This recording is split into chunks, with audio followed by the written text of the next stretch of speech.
What's up guys, it's LOH with Low-Tech, and we're doing a quick unboxing of the Neato Botvac D3 Connected.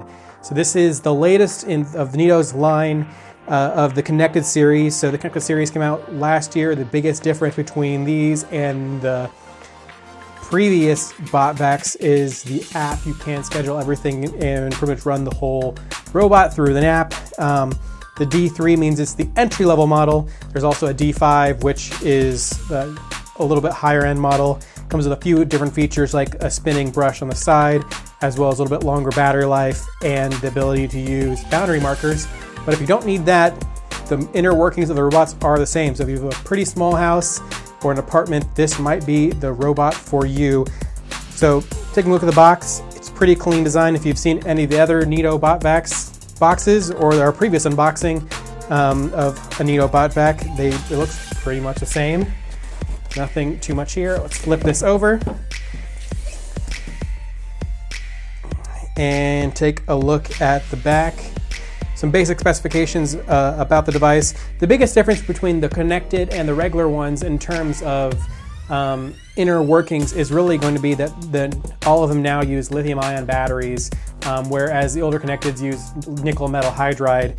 You could switch them out for lithium ions, at least third party. But these are the first ones that actually come stock. So that and the app are pretty much the only two reasons to get this one. In terms of cleaning ability, it's kind of up in the air. The most expensive connected to the standard Botvac connected does have a turbo mode. It's never been really said whether or not this is always running in turbo or if it is always running in eco, which is the regular one that the Botvac connected runs in. So we'll take a look. This is the D3 entry-level model. Let's take a look at what comes inside the box. And not too much here. Start here guide. Pretty much going over the basic actions of the device. There's not that many things that actually can be done from the device itself. There are only two buttons.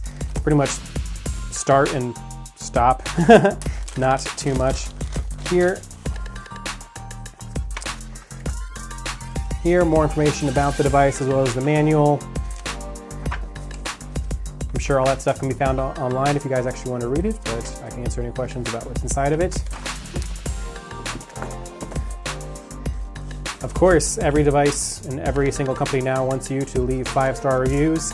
If it's a 4-star, don't send it back. We will make it better. Yeah. Let's see, let's take a look at what comes in the box here on the side. This should be the charging dock. And cable.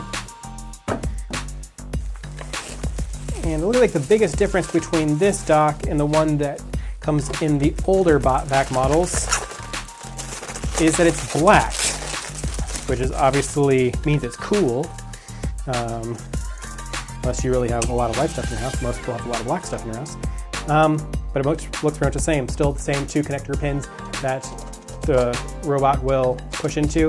We don't have another one right here to test out to see if it's any different, but I don't know if the original one actually had this ability that the connectors actually had some give to them, but maybe I'm just not remembering correctly.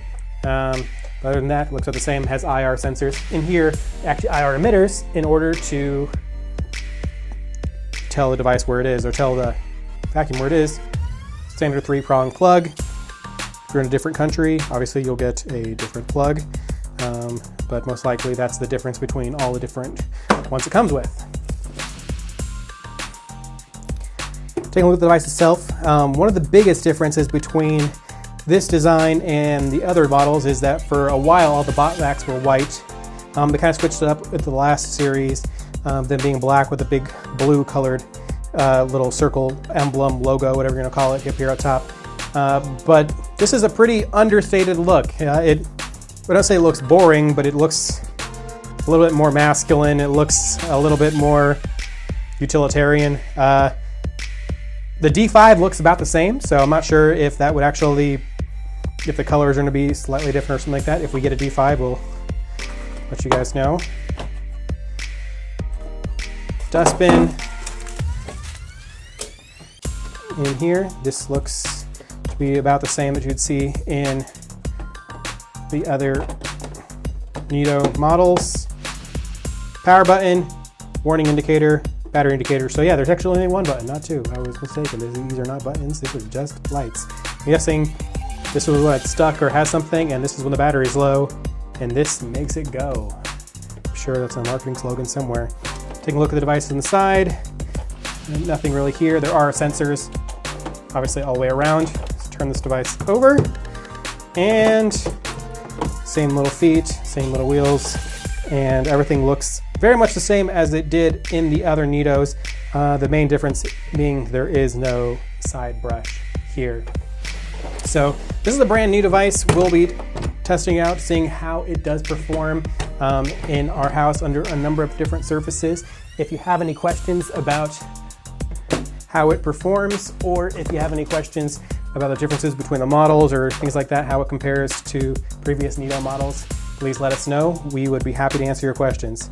Thanks for watching, guys. This is LH Low Tech, and this has been a quick unboxing of the Neato D3 Connected. Subscribe.